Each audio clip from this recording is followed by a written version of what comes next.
శ్రీకాళహస్తిలోని తిరుపతి జిల్లా అదనపు న్యాయస్థానం కోర్టు ప్రాంగణంలో శనివారం జాతీయ లోక్ అదాలత్ నిర్వహిస్తున్నట్లు 12 అదనపు తిరుపతి జిల్లా న్యాయమూర్తి శ్రీనివాసులు నాయక్ తెలిపారు. అన్ని రకాల కోర్టుల్లో పెండింగ్లో ఉన్న మోటార్ వాహనాల ప్రమాదభరిత కేసులు, సివిల్ కేసులు, చెక్ బౌన్స్ కేసులు, కుటుంబ తగాదాలు, విడాకుల కేసులు కాకుండా పారిశ్రామిక వివాదాలు, రాజీ చేయదగ్గ క్రిమినల్ కేసులు, వినియోగదారుల పోరం కేసులు, పంచాయతీ ట్యాక్స్ కేసులు, మున్సిపల్ కేసులు, ప్రీ లిటిగేషన్ కేసులను జాతీయ లోక్ అదాలత్లతో రాజీ చేయడానికి అవకాశం ఉందని పేర్కొన్నారు. సంబంధిత కక్షిదారులు అందరూ జాతీయ లోక్ అదాలత్ను సద్వినియోగం చేసుకోవాలని కోరారు.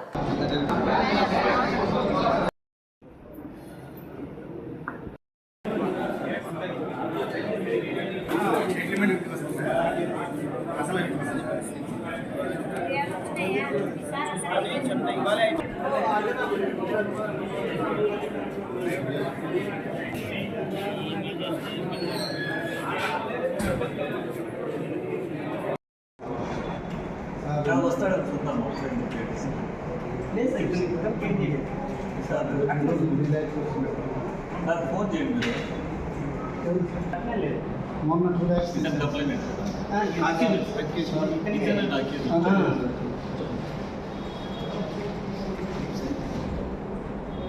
మా కంప్లైంట్ పార్టీ చెప్పనే లేదు సార్. ఏ ఇష్యూ చేయాలా లేకపోతే లెక్క తీసుకోండి.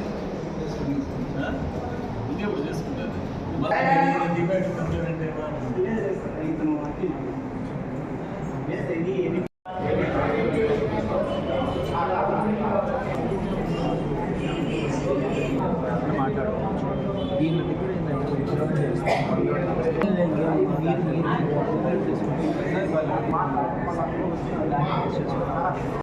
ఈరోజు ఇక్కడ వచ్చిన న్యాయ కక్షిదారులందరికీ కూడా నా హృదయపూర్వక నమస్కారాలు.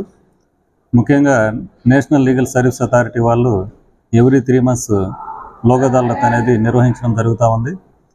ఈరోజు భారతదేశం అంతటా ఈ లోక్ అదాలత్ అనేది జరుగుతూ ఉంది. కాబట్టి ప్రజలందరికీ నేను విన్నవించుకునేది ఏమంటే, ఖచ్చితంగా మీరు ఈ కేసులని ఇక్కడ పెండింగ్ ఉండేటువంటి సివిల్ కేసులు కానివ్వండి, తర్వాత కాంపౌండబుల్ క్రిమినల్ కేసులు కానివ్వండి, అన్నీ కూడా మీరు పరిష్కరించుకోవాలని చెప్పేసి కోరుతున్నాను. ముఖ్యంగా సివిల్ దావాలు అయితే అన్ని సివిల్ దావాలు కూడా పరిష్కరించుకోవచ్చు.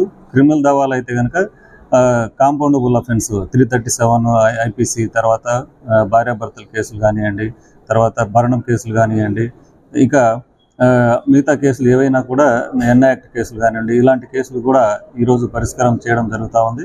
కాబట్టి ఇక్కడ ముఖ్యంగా ఏమంటే, మన శ్రీకాళహస్తి జ్యూరిస్డిక్షన్లో 3 బెంచ్లు వేయడం జరిగింది. సీనియర్ సివిల్ జడ్జి కోర్టుకు సంబంధించి సీనియర్ సివిల్ జడ్జి గారిని, జిల్లా కోర్టుకు సంబంధించి జిల్లా కోర్టు నేను చేయడం జరుగుతూ ఉంది.